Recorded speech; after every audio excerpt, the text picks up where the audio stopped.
আসসালামু আলাইকুম। দেশে নাটক চলতেছে।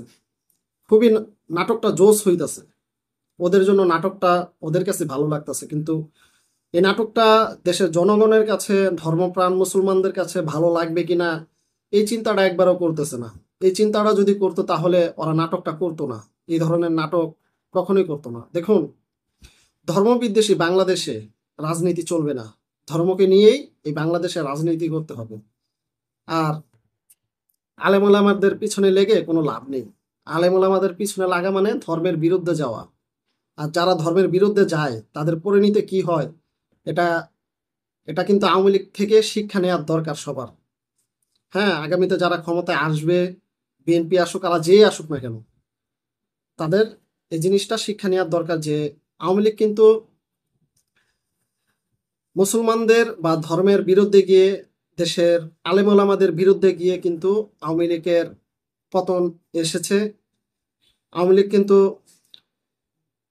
দেশের আলেমোলামার পীর মাশায়েখগণদের সাথে খুবই বেয়াদবি করেছে এবং কি তাদেরকে নিপীড়ন নির্যাতন করেছে। যার কারণে কিন্তু আওয়ামী লীগের ক্ষমতায় থাকাটা কঠিন হয়ে দাঁড়িয়েছিল, কারণ তারাও ধর্মের বিরুদ্ধে কাজ করেছে।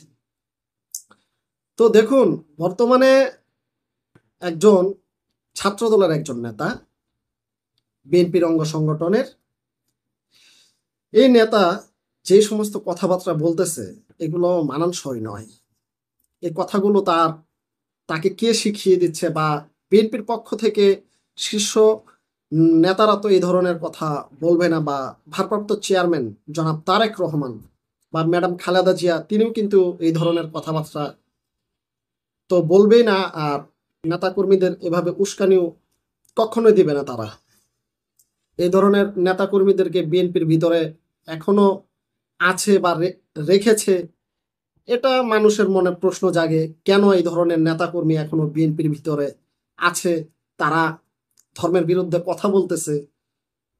এই ধরনের বিএনপির কর্মীদেরকে অবশ্যই অতি জরুরি বা তাদের জন্য ফরজ হয়ে গেছে যে এদেরকে বহিষ্কার করা, এবং কি এক একটাকে খুঁজে খুঁজে যারা ধর্মের বা আলেমোলামাদের বিরুদ্ধে কথা বলে, ধর্মপ্রাণ মুসলমান অনুষ্ঠানগুলো যেখানে হয় সেখানে বাধা দেয় এই ধরনের নেতারা, এই ধরনের নেতাদেরকে অতি দ্রুত দল থেকে খুঁজে খুঁজে বের করে দেয়া, এটা বিএনপির উচিত। তা না হলে বিএনপি আগামীতে কিন্তু খুবই একটি সংকটে পড়বে। সেই সংকটটা হচ্ছে যে বিএনপির বিপক্ষে কিন্তু দেশের জনগণ চলে যাবে, এটা বিএনপির বোঝার দরকার।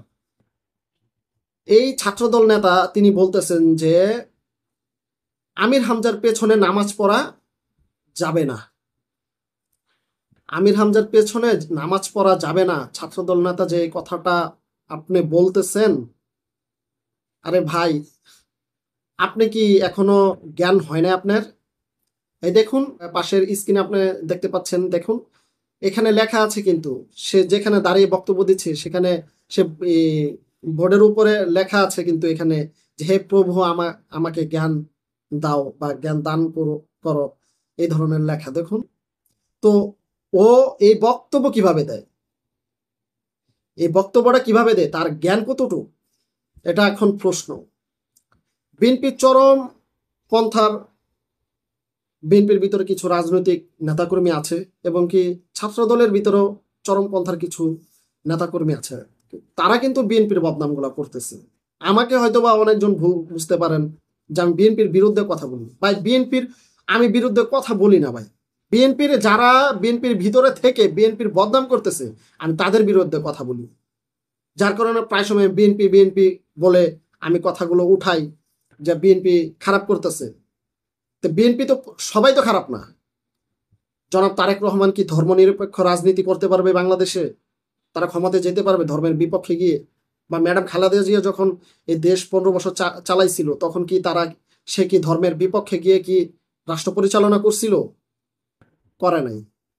তাহলে এই যে ছাত্রদল এই নেতা, তার এত এত বড় স্পর্ধা কিভাবে হয় যে 90% মুসলমানের দেশে সেই ধরনের কথা বলে? তার জ্ঞানটা কোথায় গিয়ে হারিয়েছে যে সে প্রকাশ্যে দিবালোকে এই ধরনের বক্তব্য দেয়? একে যেখানেই পাবেন, একে যেখানে পাবেন দেশের জনগণ এরা জুতা পিটা করবেন।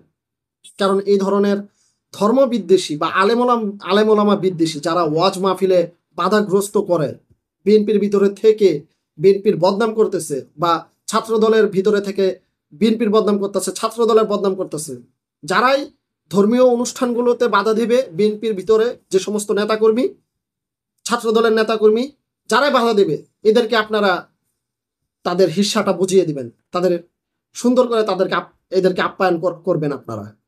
এটা আপনাদের কাছে আকুল আবেদন রইল। ইচ্ছা মতো দিবেন, ভালো করে বুঝিয়ে দিবেন। এরাই বিএনপির বদনাম করতেছে, এরা কালপিট। মুসলমানদের জন্য এরাই হইছে গা হুমকি শুরু, বাংলাদেশের মুসলমানদের জন্য। এই সমস্ত বিয়াদবদেরকে যেখানে পাবেন সেখানে এদেরকে গণধোলাই দিবেন। যারা এই ধরনের কথাবার্তা বলবে বা জামাত ট্যাগ লাগাবে, এদেরকে এখানে গণধোলাই দিবেন। এরা তো সুবিধার না, এরাই দেখবেন আগামীতে কি অবস্থা বাংলাদেশে আলেম সমাজের সাথে করে এই ধরনের কর্মীরা। সবাই ভালো থাকবেন, সুস্থ থাকবেন এবং কি ভিডিওটি সর্বোচ্চ শেয়ার করে সবাইকে দেখার সুযোগ করে দেবেন। আল্লাহ হাফেজ।